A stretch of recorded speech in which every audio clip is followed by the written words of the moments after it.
Dios te salve María, llena eres de gracia, el Señor es contigo, bendita tú eres entre todas las mujeres, y bendito es el fruto de tu vientre, Jesús.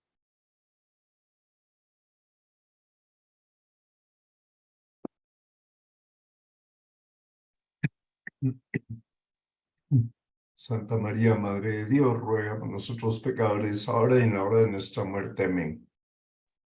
Gloria al Padre, y al Hijo, y al Espíritu Santo. Era en un principio, Ahora ahora y en el siempre, principio, ahora y por siempre, por los siglos de los siglos. Amén. Amén. San Gabriel, Ruega por Ruega por nosotros. nosotros. San Pablo. Ruega Ruega por nosotros. Muy bien, entonces hoy vamos a abordar el tema del tercer mandamiento enfocado por este estudio de los sacerdotes Javier López y Jorge Miras. Bien, el temario pues empieza son estos 3 puntos los que vamos a fijarnos para empezar. El domingo, Día del Señor, en qué consiste la participación en la Santa Misa del domingo, y finalmente el domingo entendido como día de descanso. Bien, entonces cuando el Génesis en el capítulo 1, versículo 31, 32 y 33, dice: bendijo Dios el día séptimo y lo santificó, porque ese día descansó Dios de toda la obra que había realizado en la creación. No es porque Dios necesite el descanso, porque no lo necesita, sino que es un modo de comunicarnos a nosotros que en nuestro camino necesitamos también parar, necesitamos un descanso que prefigura el descanso eterno. Por tanto, este descanso en el que hay un componente de adoración a Dios, de entrega a Dios, y un componente de descanso físico, es un descanso que evoca lo que será al final de nuestros días. Bien, entonces es un día santo, es un día separado, es un día distinto a los demás, y por tanto es un día en el que cada semana estamos haciendo memoria de hacia dónde vamos y de dónde venimos. Bien, entonces la pregunta es si tenemos que parar de trabajar por lo menos ese día. Y la respuesta es afirmativa. ¿Por qué? Porque nuestra llamada cuando trabajamos consiste en participar en el desarrollo de la obra de la creación. Es una participación de ese poder, y cuando participamos en el desarrollo de esa obra, contribuimos a el perfeccionamiento del mundo. Pero ese día séptimo, ahora sabemos que de sábado ha pasado a domingo, por la resurrección del Señor y por su gloriosa la venida del Espíritu Santo, es un día que dedicamos al culto divino y al descanso para también comprender que todo el trabajo tiene esa dimensión de dar culto a Dios y de aprender a descansar en Dios. Bueno, entonces la pregunta es si realmente el corazón nuestro necesita ser protegido para mantener vivo el orden verdadero. La respuesta es afirmativa, porque a nosotros nos toca integrar como hijos de Dios no solo las dinámicas y requerimientos propios del trabajo, sino hay otras realidades cotidianas que tienen que estar empapadas de prioridades. Y hay unas prioridades que no se pueden subestimar ni se pueden alterar. Buscad el reino de Dios y su justicia, y todo lo demás se os dará por añadidura. Se marca la prioridad. Amar a Dios por encima de todo, del papá, de la mamá, del desempeño profesional, de la posición social. Esto no se negocia, no es negociable. Por tanto, esto es lo que da sentido verdadero a todo lo que hacemos. Si perdiéramos de vista esa prioridad, entonces las cosas ocuparían el lugar de Dios. Y en vez de ocuparnos del Señor de las cosas, nos ocuparíamos de las cosas, pero no del Señor. Bien, entonces resulta que somos como barro en manos del alfarero. Y no basta con simplemente interrumpir el trabajo, porque, claro, para que el barro sea moldeado hace falta un alfarero. Y el alfarero tiene una visión de qué quiere hacer al moldear aquel barro. Por tanto, hay una cooperación con el poder de Dios. Bien. ¿Qué festejamos? ¿Qué recordamos y qué celebramos? Las maravillas obradas por Dios. Pero este recuerdo consiste en introducirnos en el único sacrificio de Cristo en la cruz. Por tanto, introducirnos en el Viernes Santo y en el Domingo de Resurrección. Pero claro, quien entra en el Viernes Santo, entra en el Jueves Santo, porque el Jueves Santo es justamente el que anticipa el Viernes Santo de modo sacramental y anticipa el Domingo de Resurrección. Entonces, integrarnos en el sacrificio de Cristo no como espectadores, sino como personas que se ofrecen al Padre con Cristo, con todo lo que son y todo lo que tienen. Bueno.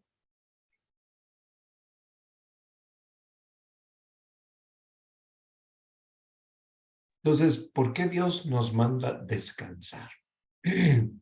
Porque participar del descanso de Dios es lo que realmente nos da paz. Y porque Él es el Señor.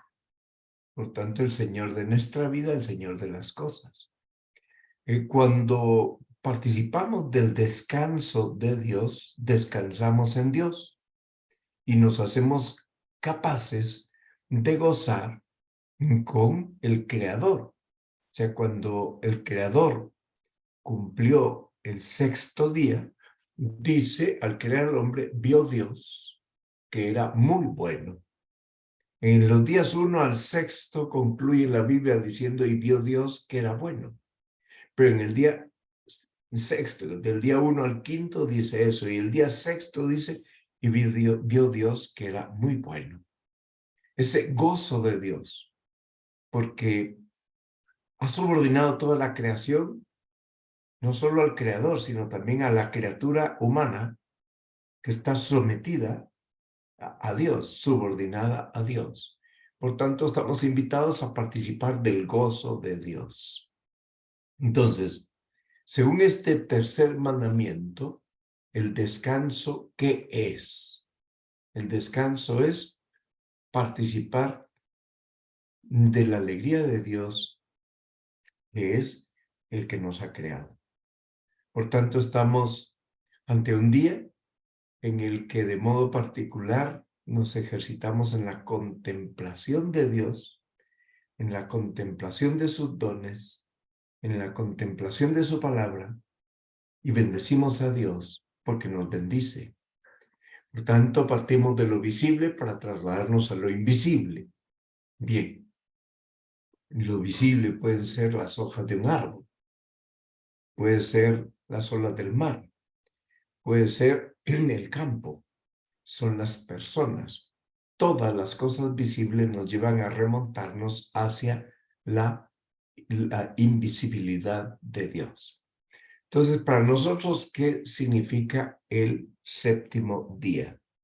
Un tiempo para mirar la realidad y agradecer a Dios porque es muy bonito vivir. Un tiempo para contemplar y alabar a Dios, pero no es un tiempo para evadir la realidad. No, es para ver la realidad desde otra óptica.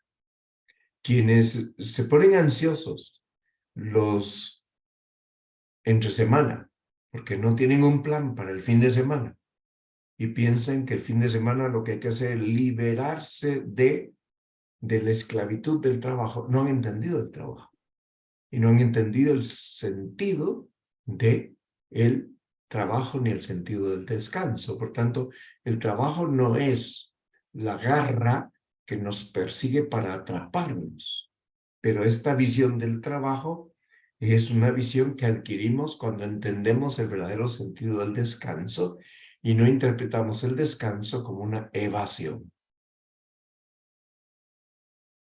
Por tanto, nosotros no nos fugamos de la realidad. Si viéramos el descanso como fugarnos de la realidad, estaríamos intentando entender el descanso no como una bendición. Por tanto, el trabajo no es una maldición, no es una fatiga inútil. El trabajo es desarrollar la obra de la creación, partiendo de las bendiciones de Dios, de los talentos que Dios nos ha querido dar. Bueno, entonces, para mantener vivo el sentido del descanso y su significado completo, es para lo que Dios nos invita a participar profundamente del descanso de Dios. Hasta que no entendamos el descanso de Dios ocurrido en el séptimo día de la creación, y no entendamos lo que significa ese reposo, ese contemplar a Dios, ese alabar y adorar a Dios, no hemos entendido lo que significa descansar en Dios, ni tampoco lo que significa llegar a la vida eterna. Bien, entonces Dios quiere hacernos capaces del mismo gozo del Creador que experimenta tras la creación el gozo, la alegría, viendo que todo lo que había hecho era muy bueno. Ahí vamos, hacia allá vamos. Bien, entonces, en la medida en que participamos activamente en la Santa Misa del domingo y entendemos qué es la misa, mucha gente no entiende qué es la misa, en esa misma medida, nosotros también captamos que claro, si la misa es perpetuar el único sacrificio que se hace presente de modo vivo y misterioso en el altar, ¿verdad? E introducirnos en ese sacrificio de expiación, de adoración, de alabanza a Dios, de gratitud con Dios, y nos ofrecemos con Cristo a Dios Padre, entonces entendemos por qué en la misa es donde echamos raíces nosotros para que nuestro trabajo sea fecundo. Y cuando uno va a misa con este criterio y con esta disposición de dejarse interpelar por Dios y de poner en sus manos todo lo que ha hecho ese día o esa semana, entonces uno sale fortalecido de la misa, uno enfrenta mejor sus defectos y debilidades y uno aprende a cambiar. Se produce una transustanciación también de la persona. Bien, entonces el principal modo de santificar el domingo es participar en la Santa Misa, pero no virtualmente. La participación ha de ser presencial. La virtualidad se acabó. Hace rato que estamos ya en la presencialidad.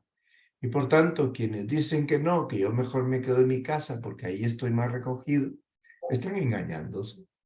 Lo que pasa es que estás más cómodo en tu casa y puedes estar contestando el teléfono mientras estás en misa y puedes estar enviando mensajes, pero no estás asistiendo física y presencialmente al sacrificio, por tanto te estás quitando de en medio. Bueno, entonces la palabra Eucaristía quiere decir acción de gracias. Y ese día, de modo particular, nos ejercitamos en la gratitud. Uno de los fines de la misa es la gratitud. Son 4 los fines de la misa. Agradecemos la vida, los dones, la misericordia, la oportunidad de asistir a la Eucaristía, de recibir al Señor. Todo eso lo agradecemos. Bien, entonces, esto aplica al domingo y días de precepto. En Guatemala hay 4 días de precepto distintos del domingo. Esos 4 días de precepto distintos del domingo son, en nuestro país, eso lo decide cada conferencia episcopal, son el 1 de enero, 1 de noviembre, 8 de diciembre y 25 de diciembre. Por tanto, esos días estamos obligados, día de precepto, a asistir a la Santa Misa. Y podemos asistir a misa en cualquier iglesia donde se celebre con rito católico. Por tanto, a no ser que estuviéramos en un país donde no hay ni un católico y solo hay ortodoxos, vamos a misa donde los ortodoxos, que es válida. Pero no sería válido ir a misa donde los anglicanos, porque aunque le llamen misa, ellos no celebran la Eucaristía. Ellos no tienen sacerdocio, ellos no consagran la Eucaristía. Ok. ¿Cuándo empieza el domingo o cuándo empieza el día de precepto? En la víspera. En la víspera. A partir de las 4 de la tarde se considera empezada la víspera del domingo. Por tanto, las misas de domingo desde el sábado a las 4 de la tarde son misas dominicales. Y si cayera en miércoles el 8 de diciembre, pues desde las 4 de la tarde del 7 de diciembre es misa del 8 de diciembre. Lo mismo cabría decir del 1 de enero o del 1 de noviembre. Bueno, la cita viene del Código de Derecho Canónico, Canon 1248, y del Catecismo de la Iglesia 2180. Bien. Entonces, la hora canónica para comenzar las vísperas del día siguiente está entre las 4 y las 6 de la tarde. Por tanto, en torno a la hora canónica de vísperas, o después de ella, ya es misa dominical o misa de día de precepto. ¿Qué pasa cuando hay gente que deliberadamente falta a la obligación de asistir a misa el domingo o el día de precepto? Cometen un pecado grave, como lo dice el Catecismo de la Iglesia en el número 2181. Entonces, ¿por qué la Iglesia nos urge a unos mínimos en la participación en la misa? Porque este es el modo de concretar el tercer mandamiento, santificar las fiestas. Por tanto, la Iglesia como madre nos convoca a asistir presencialmente ese día o esos días de precepto a la Santa Misa. La Iglesia se preocupa de que a sus hijos no les falte el alimento para vivir como hijos de Dios. La palabra de Dios, la Eucaristía, la comunión. Entonces, antes que el deber, lo que tenemos es necesidad como bautizados. Y además tenemos derecho a participar en la celebración eucarística. En lugares en donde en la parroquia no hay sacerdote y celebran, hacen una celebración de la palabra, una liturgia de la palabra, eso no es misa. No es misa. Y por tanto, como no es misa, eso no vale como misa. Otra cosa es que no tengo posibilidad de ir a ningún otro lado, de acuerdo, pero eso no vale como misa. Lo digo porque hay gente que por comodidad se quedan así. Vamos al libro de los Hechos de los Apóstoles, capítulo 2, versículo 42. Ahí se habla de la perseverancia asidua de los primeros cristianos en la doctrina de los apóstoles, en la comunión, en la fracción del pan y en las oraciones. Por tanto, ¿qué busca la Iglesia con esta norma? Es proteger la vitalidad primitiva de la vocación cristiana. Protegerla, por tanto, no es una imposición, sino que es proteger un derecho. Ok. El día del Señor nos ayuda a disfrutar del descanso. Y por eso el día del Señor, dice el Catecismo, también podemos cultivar nuestra vida familiar, nuestra vida cultural, nuestra vida social y desde luego nuestra vida religiosa. El día del Señor. Hay gente que entiende el día del Señor como el día de ponerse los shorts, como el día de ponerse en chancletas, y algunos quieren ir a misa así. Es una falta de delicadeza ir de ese modo a la misa, porque ahí no vamos a una reunión social, no estamos yendo a la playa, no estamos yendo al zoológico, estamos yendo a la casa de Dios. Bueno, ¿de qué hay que abstenerse el domingo y los demás días de precepto? De los trabajos que nos impidan dar culto a Dios, que nos impidan gozar de la alegría propia del día del Señor y que nos impidan disfrutar del descanso de la mente y del cuerpo. Eso lo establece el Código de Derecho Canónico en el canon 1247. Bien, pero nos planteamos, pero claro, si yo voy a dar culto a Dios cuando voy a misa, el culto tiene que empezar en mi corazón. Un culto personal, un culto interior, que tiene manifestaciones externas, porque el alma, el espíritu humano, necesita signos exteriores, cosas materiales, signos que nos estimulan a realizar acciones espirituales que nos unen a Dios. Y ustedes con frecuencia ven que en la misa dominical hay canto, hay música, hay incienso, hay evangeliario, hay más monaguillos, hay, bueno, todo esto, procesión de ofrendas, procesión de entrada. Todo esto que nos está diciendo, hay unas cosas materiales que nos sirven como signos para estimularnos a ese acto espiritual que es ineludible. Nadie está excusado de ese acto espiritual. Bien. Entonces, ¿qué más hay que hacer aparte de profesar la religión externamente? Hay que hacerlo socialmente, porque el hombre tiene naturaleza social. Y nuestra fe, nuestra religión ha de profesarse también de modo comunitario. Bueno. El mapa es solo con fines ilustrativos de que en todo el país estamos llamados a lo mismo y estamos llamados a lo mismo como familia, como miembros de una parroquia, ¿verdad? Como miembros de la iglesia, que es la familia de Dios. Bueno, entonces, si a una persona se le niega el libre ejercicio de practicar la fe en sociedad, se le está haciendo una injusticia. La injusticia que se le está haciendo es una injusticia de impedirle dar culto a Dios, a no ser que su forma de dar culto a Dios sea un atropello para el justo orden público. Ok. Ustedes ven que con esas monedas han formado un mapa mundi. Está Europa, está América. Muy bien. Si por el dinero, mira, si nos obligan a trabajar el domingo, y nos ponen horarios exhaustivos el domingo y se impone que hay que trabajar el domingo, bueno, pues nos están impidiendo el libre ejercicio de la religión en la sociedad.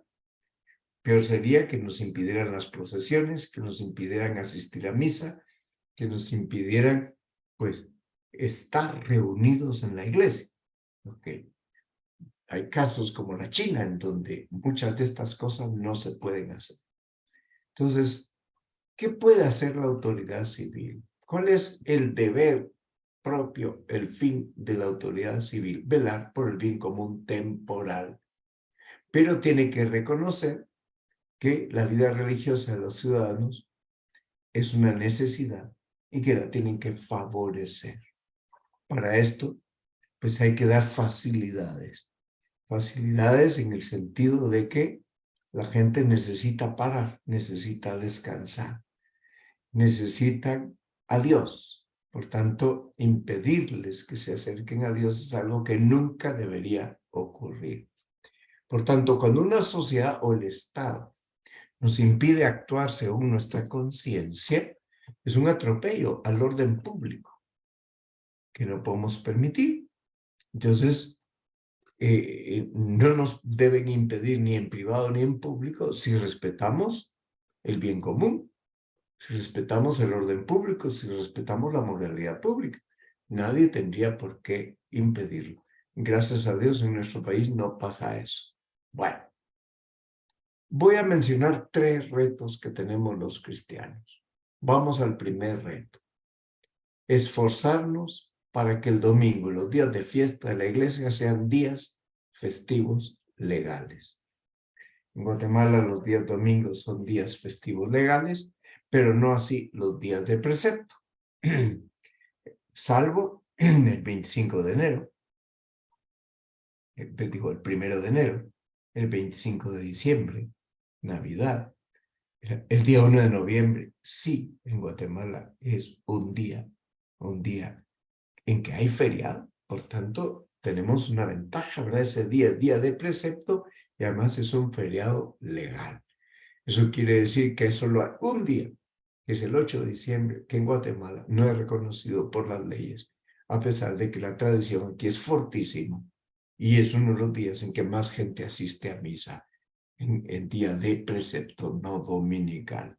Bueno, segundo reto, dar ejemplo público de oración, de respeto y de alegría. No nos podemos avergonzar, no tenemos por qué ocultar nuestra fe, ¿verdad? Y no podemos disimularla. Y tercero, defender nuestras tradiciones porque contribuyen a la vida espiritual de la sociedad humana. 3 retos y en los 3 tenemos que participar cada uno según nuestra posición. Ok. Entonces, preguntémonos, ¿es obligatorio buscar la verdadera religión y adherirse a ella? Sí. ¿Por qué es obligatorio? Porque todos estamos obligados a buscar la verdad y a dejarnos moldear por la verdad. Es una exigencia de la ley natural. Ahora, ¿podemos recibir ayuda de otros? Sí. Y nosotros, como fieles cristianos, tenemos el deber de prestar esa ayuda, dando ejemplo. Ese es un apostolado, el ejemplo es un apostolado, pero luego hace falta la palabra, no basta el ejemplo. Y ninguno ha de ser coaccionado a buscar la verdadera religión. Tampoco nadie debe ser coaccionado a adherirse a la fe. Todo eso tiene que ser libre, igual que la práctica de la fe. Entonces, hay que buscar la verdadera religión, hay que adherirse a ella, nos pueden ayudar, ayudamos a otros, pero no podemos obligar a nadie. Ok, aquí tienen ustedes la bibliografía, el Catecismo de la Iglesia Católica, en los números 2168 a 2188. Luego tenemos la Carta Apostólica Preciosa de San Juan Pablo II, Dies Domini, el Día del Señor, donde quiso recordar una vez más el sentido del domingo, el 31 de mayo de 1998. Y en el libro de Benedicto XVI, Joseph Ratzinger, Jesús de Nazaret, se explica en el capítulo 5, también se explica esta obligación. Ok, quito las diapositivas para que podamos dialogar.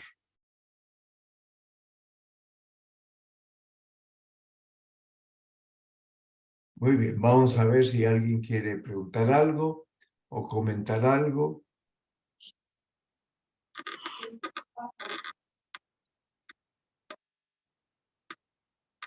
Juan, ¿veo tu luz? No.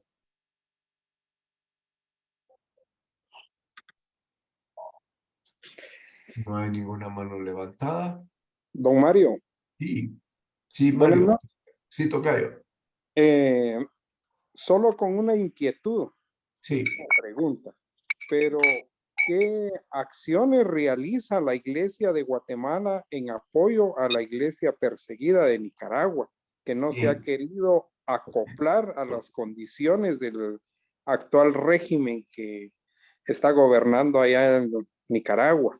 Sí, la Conferencia Episcopal de Guatemala se ha solidarizado con la Conferencia Episcopal de Nicaragua. Ahora, hay otras acciones que no son públicas, que se mantienen en el ámbito privado, para facilitar que sea liberado el obispo Álvarez, para facilitar que la gente tenga libertad en el ejercicio de la fe, pero hay una condena prácticamente internacional contra los gobernantes de Nicaragua por el atropello que están haciendo contra la Iglesia Católica de modo particular, porque ustedes saben que congeló el señor Ortega todas las cuentas de las parroquias. Ustedes saben que echó a las hijas de Madre Teresa de Calcuta, saben que echó a unas misioneras brasileñas, servidoras de los pobres. En fin, ha ido confiscando las radios católicas, la televisión católica. todo ese atropello pues es parte de un régimen que cada vez es más totalitario y cada vez más dictatorial. Ahora, la iglesia en Guatemala no puede intervenir mucho porque es otra jurisdicción territorial. Sí interviene pidiendo al Papa, ¿verdad? Sí interviene enviando apoyos y ayudas, pero directamente no puede hacer mucho. Ya. Ok, gracias, don Mario. Bueno, tocayo. Muy Don bien. Mario, don Mario, Sí, Klaus. ¿cómo está? Muy Qué bien. bonito eso de obligarnos a buscar la verdad cuando yo creo que es algo que la misma obligación está interna en nosotros, porque nosotros Es interno, sí. recibimos al Espíritu Santo y Él quiere que lo encontremos, ¿verdad? Quieren que encontremos el fin de la verdad de las cosas. Sí. Qué lindo ese concepto, me encantó, la verdad, don Mario. Sí, entonces, pero claro, Dios lo que hace es también dejarnos la libertad y respetar nuestra libertad. Ahí está Correcto. claro, para que los católicos no perdamos el norte, se nos dice, mira, si tú pudiendo ir a misa el domingo no vas, caes en pecado grave, a no ser que estés enfermo, pero claro, si estás enfermo ya no puedes ir, ¿verdad? Exacto, exacto. No, y nos ayuda a conocer más también diariamente pues estamos con Dios, sabemos que Dios está con nosotros, pero ahí estamos más unidos a Él y el que está compartiendo el cuerpo de Dios se siente ese amor que Él nos da a nosotros. O Y sea, luego, no hay que olvidar que la iglesia tiene una catequesis universal bíblica a través de las lecturas de la misa, que dominicalmente dura 3 años. Hay 3 ciclos de lecturas. Estamos ahora en el ciclo A, por tanto, a partir del último domingo de noviembre, cuando sea el primer domingo de Adviento, empezaremos el ciclo B. Cuando el año 2024 lleguemos al primer domingo de Adviento, pasaremos al ciclo C. Bien, pero además de ese ciclo de 3 años, que está hecho para ayudar a toda la gente a entender la Sagrada Escritura con esa catequesis universal, también está aquel otro ciclo año par, año impar, que se sucede en los días de lunes a sábado por la mañana. Ese otro ciclo sirve justamente para hacer ese repaso de los principales pasajes bíblicos. Por tanto, entre los ciclos de los días feriales, de lunes a sábado por la mañana, y los ciclos dominicales, tenemos un repaso completo de la Sagrada Escritura en sus principales pasajes, que además están coordinados, es decir, hay una analogía bíblica. Siempre la primera lectura tiene que ver con el Evangelio, siempre. Y siempre el Salmo es como una bisagra que une la primera lectura con el Evangelio. Entonces, toda esta catequesis es un tesoro precioso, porque podemos aprender mucho a lo largo del año, solo con asistir a la misa dominical, más aún si asistimos a la misa cotidiana. es correcto. Gracias, don Mario. Muy bien. Don Mario, buenas noches. Buenas noches, Juan. Gracias. Disculpe, no sé si desvío yo el curso de la charla, pero quería pedirle algún consejo porque ahora viene el jubileo para los mayores, los mayorcitos. La Sí, tercera edad es el domingo, ¿verdad? sí. ¿Será que yo me lo puedo ganar estando en casa por todos mis achaques? Cualquier persona que hace algo por un anciano con motivo de el día de fiesta, el cuarto domingo, es siempre el cuarto domingo del mes de julio, se celebra, así lo instituyó el Papa Francisco con motivo de la fiesta de San Joaquín y Santa Ana, se celebra el día de los abuelos y de la gente anciana. Y por tanto, cualquier servicio que hagamos con ese motivo está beneficiado con la indulgencia plenaria. Claro, la indulgencia plenaria requiere que, pues, confesión, comunión, pedir por las intenciones del Papa y desprenderse de cualquier afecto a cualquier pecado leve, deliberado. ¿Ok? Gracias, don Mario. Bueno, Juan, para servirte.